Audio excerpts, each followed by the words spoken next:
नमस्कार। बहुत खुशी होती है ये बात जानने के बाद जब ये हमारे इस फैमिली और सोसाइटी अवेयरनेस प्रोग्राम के अंतर्गत मैं आपके समक्ष आता हूँ और रिहैबिलिटेशन सेंटर में चलने वाले 12 स्टेप थेरेपी प्रोग्राम की जो सफलता है उसके बारे में जब मैं चर्चा करता हूँ तो लोगों के बहुत सवाल आते हैं। ऐसे ही इसी तरह का एक सवाल आया कि जब चिकित्सकीय उपचार से सफलता संभव नहीं हो पा रही है और पूजा पाठ से हर धर्म के रीति रिवाजों अनुसार भी पूजा पाठ कराने का सफल नहीं हो पा रही है, तो हम कैसे बात कर सकते हैं 12 स्टेप थेरेपी की सफलता की। बात सही है, उनकी जिज्ञासा, उनके सवाल सही हैं, लेकिन मैं एक बात कहना भी चाहूँगा और एक तरह से पूछना भी चाहूँगा। हर धर्म के जो धार्मिक ग्रंथ लिखे गए हैं या हैं, उनका उद्देश्य क्या है?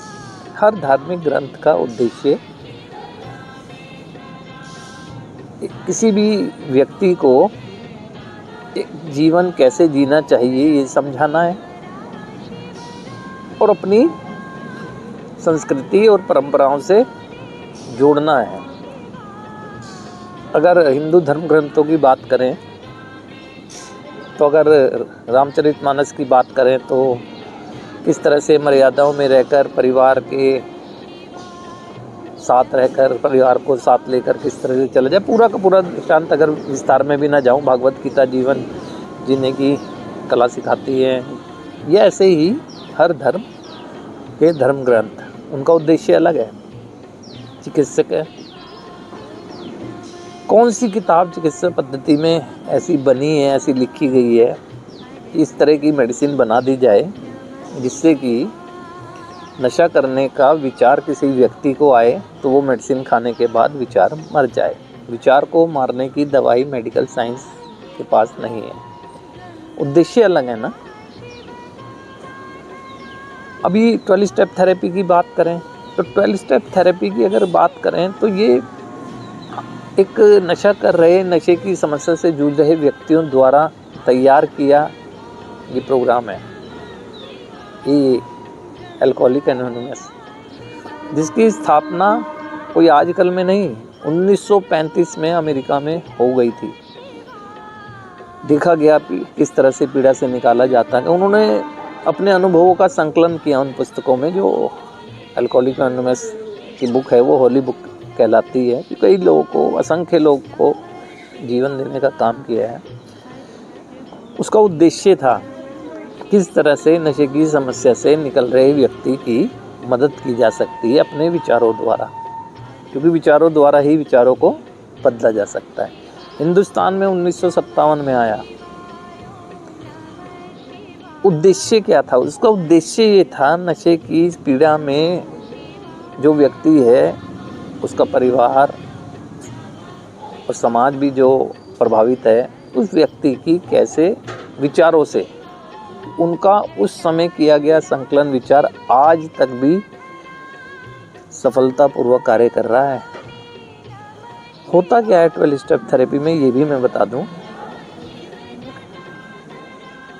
ये 12 कदमों की जो उपचार पद्धति है, ये व्यक्ति को सबसे पहले उसकी पहचान देती है। पहचान यानी कि अगर कहें कि नशे के चाहने के बाद भी वो क्यों अब अपने आप को नशे से दूर नहीं रख पा रहा है, तो उसे उसकी शक्तिहीनता, नशे के आगे और सोच के आगे जो सोच उसे नशा करने के लिए प्रेरित करती है, पहचान देती है और एक दिखाती है उसे कि उसके जीवन में किस तरीके से अनमैनेजेबिलिटी आ गई है, सेल्फ को लेके और कंसर्निंग पार्ट को लेके, फैमिली को लेके, सोसाइटी को लेके, फाइनेंस को लेके, वर्किंग प्लेस को लेके, सब जगह दिखाती है।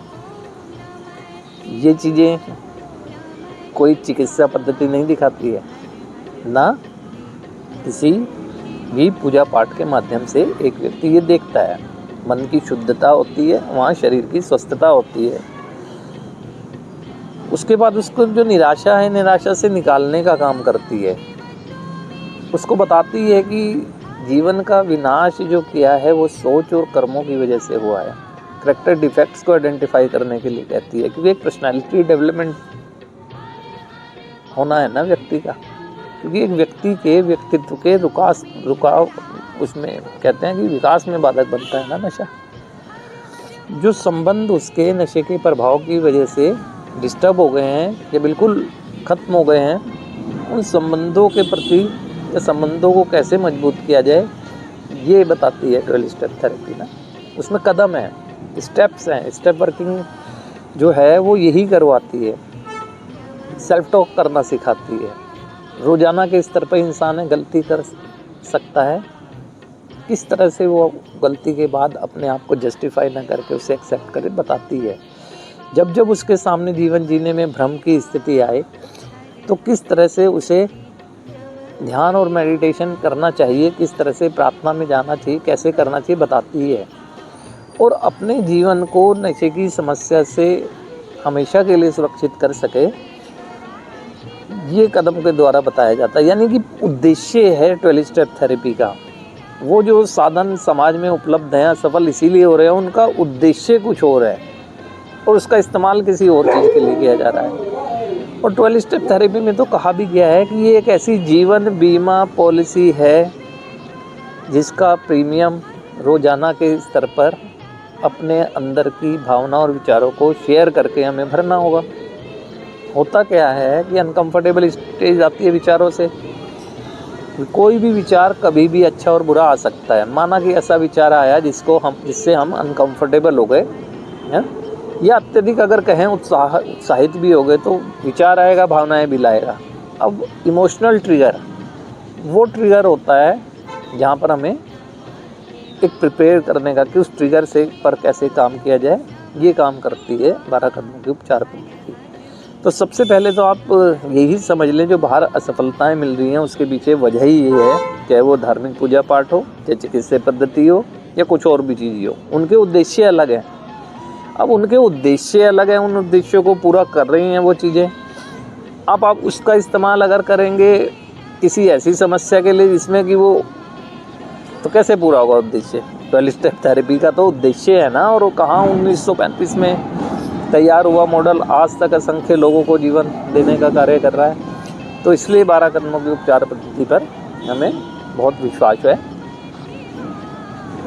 और सबसे बड़ी फेलोशिप है ये, उनके मुकाबले में जो लोग अन्य माध्यमों से, बहुत से माध्यमों से लोगों ने नशा मुक्त जीवन जिया होगा, लेकिन सबसे बड़ी फेलोशिप है ना, निस्वार्थ है। इसीलिए कहाँ प्रोग्राम बना और कहाँ चला और कहाँ तक चल रहा है और कहाँ तक फैला जा रहा है ना। तो इसलिए इन चीज़ों को, इस डाउट्स को मैं क्लियर करने के पीछे मेरा यही उद्देश्य था, जागरूकता, कि लोग जागरूक हों। क्योंकि कहते हैं कि जब तक किसी चीज़ का ज्ञान नहीं होगा हम समाधान के लिए भी आगे नहीं बढ़ पाएंगे। तो इसी तरह से आप सवाल करें, मैं जवाब दूंगा जितने भी मेरी में सक्षमता है। और मैं आभारी हूँ कि आप अपने सवाल करते हैं, जिज्ञासाएं बताते हैं।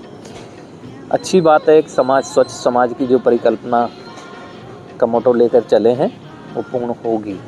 आज के लिए आप सभी का आभार, धन्यवाद।